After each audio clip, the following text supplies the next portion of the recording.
Yes, my name is Barry Hammer, and I'm going to be discussing with you the process of how we tap into a source of creative insight through communion with anything or anyone who we'd like to understand. And the process of communion involves being very interested in someone or something to the degree that we are no longer self-aware and no longer locked into any preconceived thought, but we look at someone or something with fresh eyes. We're open to directly experiencing them without any preconceived interpretations or any preconceived desires. And that process of communion, especially when we care about someone or something deeply, enables our own heart or energy center to penetrate deeply into the heart or energy center of whoever or whatever we're contacting.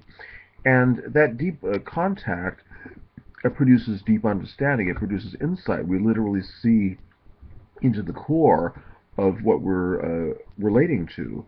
And that kind of contact produces insight into the deeper being of someone or something beyond their surface appearance. It produces insight into what is most lovable about them.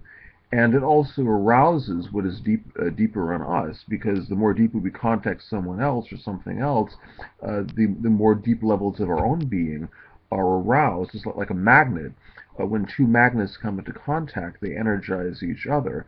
A single magnet can't energize itself.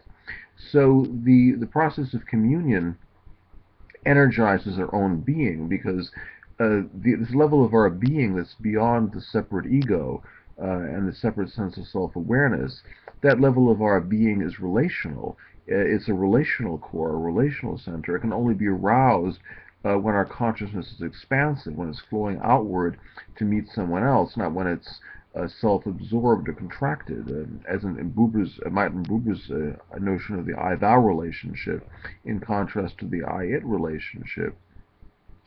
And the process of communion brings an awareness of a level of energy that is a zone of limitless possibilities, what I call a plenitude, where anything is possible, new options are possible, new insights are possible, because it's an unrestricted level of intelligence, not locked into any particular preconceived viewpoint. And this level of energy is what enables us to produce products that have a certain blessed energy. The word blessed is related in Hebrew language to the word for a well or a pool.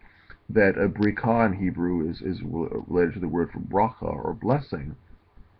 So a blessing is what comes from the deep wellspring, the deep fountain of our being, where our energy is flowing outward to meet someone else.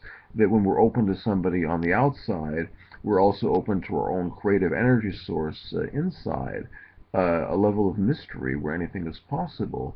And this enables us to produce products that are not just mechanical, not just dry and dead and sterile, products that have a living energy invested in them, products that have a certain kind of juicy quality, very succulent, metaphorically speaking, because they are saturated with the juices of life, with a very sublime energy that is able to nourish our inner being. So I discuss my insights about how communion produces enhanced creative functioning in two books.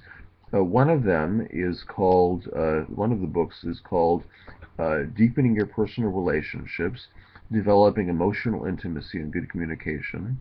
Once again, the title of the first book is Deepening Your Personal Relationships, Developing Emotional Intimacy and Good Communication.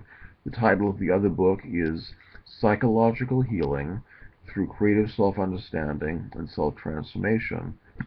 Once again, Psychological Healing Through Creative Self-Understanding and Self-Transformation. These books will help you to transform compassionately your individual life, your personal relationships, and society. Thank you very much for listening.